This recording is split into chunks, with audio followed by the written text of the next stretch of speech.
Very based in the Hilchos Melochim of the Rambam and Halacha Aleph. The Rambam says, "Kol HaGodol noyegim v'melach." There's a very great honor and respect that one has to give to the king. Mesim eloi eimo v'yiro b'leiv kol odom. Replace his fear and his awe in the hearts of every person. Now, the Peirush continues. Shenema, as it says in Devarim 16:15.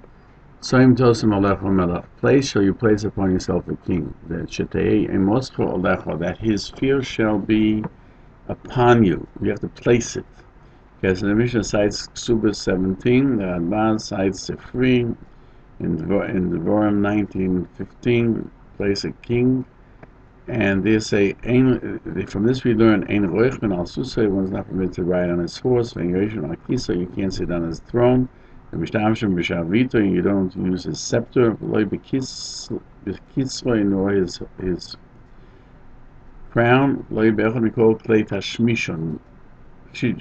nor any of his personal items, such as a signet ring. Yes, the Mishnah cites the Sanhedrin, and we places fear upon everyone. Therefore, they made there's a special honor, and from this that they see that you don't ride on his horse, that shows his respect. And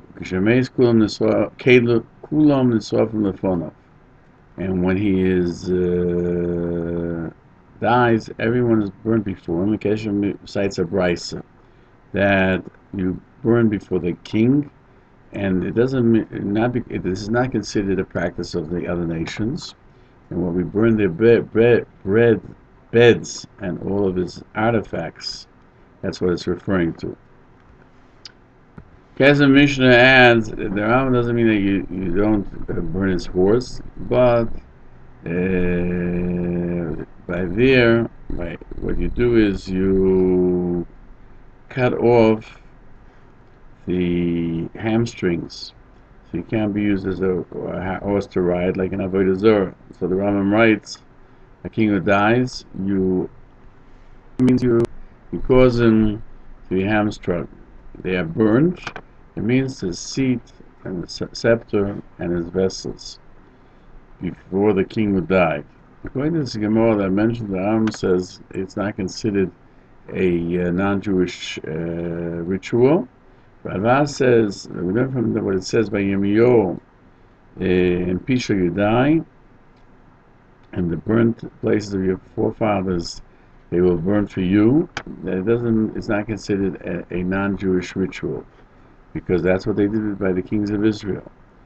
You do not ride on his horse, because the Mishnah cites Sanhedrin. Aprichodosh, we use on the end of Sanhedrin 95a. Avishai ben Tzruya knew that David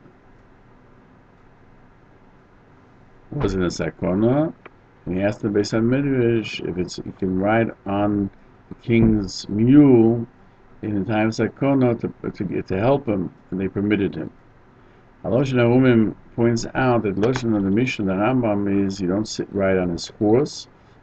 Although it's mentioned there that it's forbidden to use his horse for other purposes besides riding.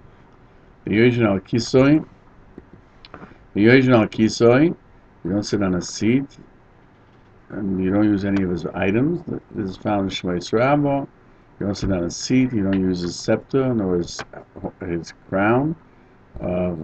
Now, a king of flesh and blood, you don't carry his crown, and you don't wear his garments, and you don't call him by his name. The Mil Shloimo questions none of his items. It says, as David Madov, that Shaul did give David, before he went out to fight Goliath, he attempted to give David his armor to wear. How could David wear that which belongs to the king? So he answers that he prepared it for Shaul, but it wasn't worn yet by Shaul. Therefore, David could wear it, because we do not consider preparation as if he actually had already worn it, and therefore doesn't forbade the garments until the king wears it. According to Abaya, there's the opinion that preparation is considered already the king's. You have to answer like the Middle Shmuel, that the shul was permitted to get David to wear it in order to give him greater strength to fight Goliath. Kol Soifer is of the opinion that you can use the items of a king, like I say, a Torah tefillin that are holy, and the shemesh is only forbidden in those other items. And therefore he writes, when he dies, all of them are burnt. He's talking about things that can be burnt, because that's the only forbiddenness to use them. Sefer Torah and tefillin, that it's forbidden to burn them, they're not forbidden to be used. But the Sefta explains that you're also forbidden to use the Sefer Torah of a king. Now, when he dies, all of them are burnt. So the question is, Shlomo questions that the crown and scepter and the seat were given to the next king, as it says that Shlomo sat on the throne of David. So it's permitted for the next king to do so, and to use a scepter. We learned from Avishag that it was even his concubine was permitted to Shlomo. Certainly, the scepter itself is permitted to the king, another king. Rabbi Zohar says that there was one crown for all the kings of Beis David. Most questions, if that's the case, what do they burn? The next king can use them, and he answers, just out of glory of the kingdom, they burn something. Shulchan Aruch paskins that you burn for the kings, their beds, and their usage items, but for others it is forbidden, like in the Tosefta. Just like you burn for the kings, so you burn for the princes, but not for individuals. And Torah explains that somebody who wants to burn things that belong to a private person, it's forbidden because of destruction.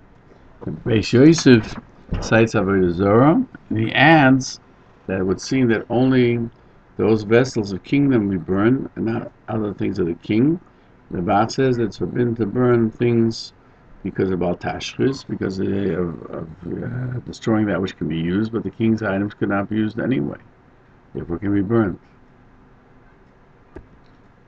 We found it's written about the Anshe Yovesh Gilad in Shmuel Aleph 31:12, and every man of valor, they got up and went all night, and they took the bodies of Shaul and of his sons from the walls of Beit Shan, and they came and they brought them and they burnt them there. It seems that Yonis and Uziel, that Yonis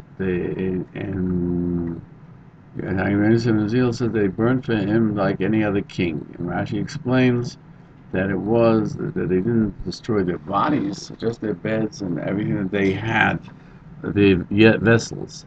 According to the Bach, there's an obligation to burn for kings and princes, but the Levush writes that it's permitted to do so.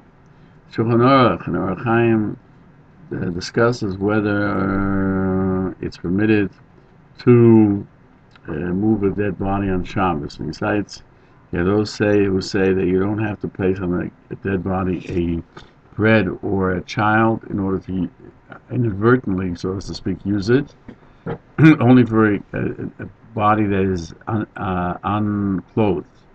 But if it's the garments, if it has garments, because of the garments, you can move the body as well. The Taz points out that there was a question this, and the Magen Avram cites that the Shlo says why when David Melech died did they have to use the body only with by putting a bread on it or a child.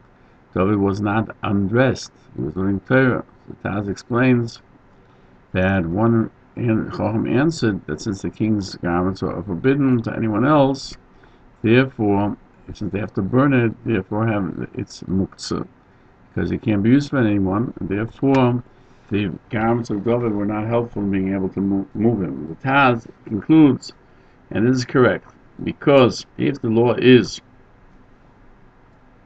to burn the garments is only a permission, like the Levush, then they could use the garments of David to move him, even though they're the garments of the king.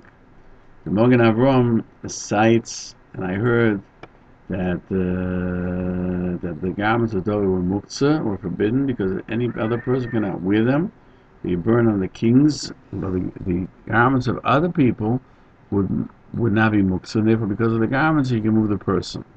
The Rambam makes a decision. The king who died, we hamstring the horse. He would ride up on it, and the bull that pulls the wagon of the king that he sat on it. You hurt it, you destroy its hoofs, and because the Mishnah adds that it has to be done in such a way that the animal does not become treif, so that you shouldn't be transgressing Baal Tashra. So it seems you can eat it afterwards, and you also establish a place of study where he's buried for 7 days, as it says. They did a glory honor to him when he died. They said a yeshiva. Here's a Mishnah cites Baba Kamo that they did so to Chizkiyo Melech Yehuda, and he points out, he emphasizes only the Chizkiyo because he did a lot of Torah in Israel, like we find in Sanhedrin, Sechta Sanhedrin 94b, that in his time they checked from dawn until Beersheva, and they did not find a child or a female child who were not versed in the laws of tumah, of purity and impurity. As the Mishnah infers from the Rambam that it would seem from that he taught all that every king you do so. And the question is, what's the special uniqueness about Chizkiyo? Some Sofer answers that for every king you place in yeshiva because he supported Torah. Chizkiyo, they did it a longer time than any other king. And a prince who dies, you do not stop Torah more than 30 days, like we find in Subis by Rabbeinu HaKodesh. In Hilchos Halacha 26, Rambam writes, the king or the Nasi or prince that died, you should burn his bread and all of his personal effects, and it's not considered something that's not Jewish, nor is it destruction, because it says, in peace shall they die, and in the place where they burnt the items of your father, there they will burn your items as well. Rambam continues, and so too, and he should not use his slaves, his maidservants, or his servants. Only another king may do so. Therefore, Avishag was permitted to Shloimeh Vasuro Tadinoyo, forbidden Tadinoyo, because she was not a wife, she was a Pelagish.